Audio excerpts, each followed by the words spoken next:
14 দিন 15 দিন ধরে রোড বন্ধ করে গান বাজনা হয়, সেখানে সমস্যা কেউ আপত্তি করে না। আপনার 5 মিনিটের আজানের বিরুদ্ধে অনেক বড় বড় সেলিব্রিটিরা নানা রকম বিবৃতি দেয় না। আপনি তো সেদিকে চলে গেছেন। সব থেকে বেশি গরুর গোশত এই ভারতবর্ষ থেকে বিদেশে সাপ্লাই হচ্ছে। সেখানে বড় বড় কোম্পানি আছে, যে কোম্পানির মালিক সব অমুসলিম।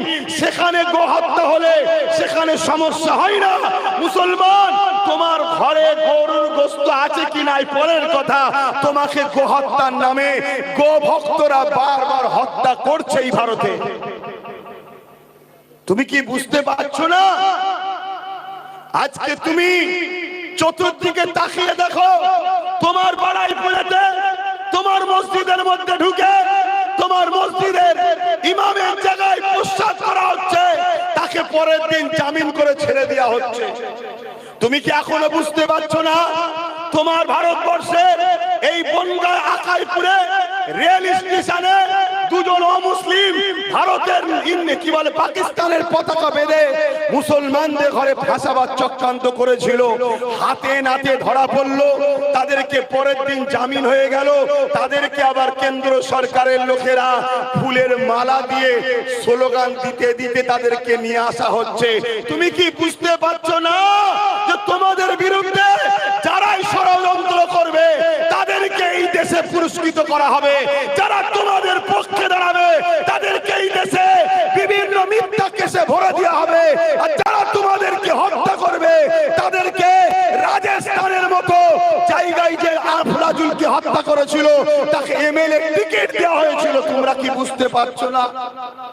আমরা তো এই 10 বছর ধরে জাগাচ্ছি। বড় দুঃখের সাথে বলছি আমার কম, তুমি যদি বাঁচতে নাও চাও, তোমার এই ছোট্ট ফুটফুটে বাচ্চা ছেলেটা বাচ্চা মেয়েটা কি অপরাধ করেছে তোমার ঘরে জন্ম নিয়ে, তুমি তার কথা একটু ভাববে না? তার ভবিষ্যৎটা কি ভাববে না? সে আগামী দিন স্কুলে যাবে, মুসলমান হওয়ার কারণে রেপ হবে।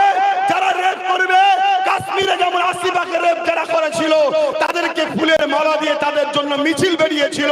তুমি মুসলমান হওয়ার জন্য তোমার ঘরের বেটিটাকে রেপ করবে, আর তাকে যারা রেপ করবে তাকে আগামী দিন সিংহাসনে বসাবার জন্য জনগণ তার পিছনে দাঁড়াবে। কবে বুঝবে আমার কম?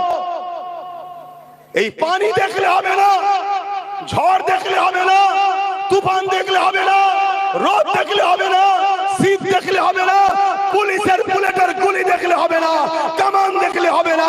কোন সরকার বলবে যে আমি বিরোধী হয়ে যাব, ওটা দেখলে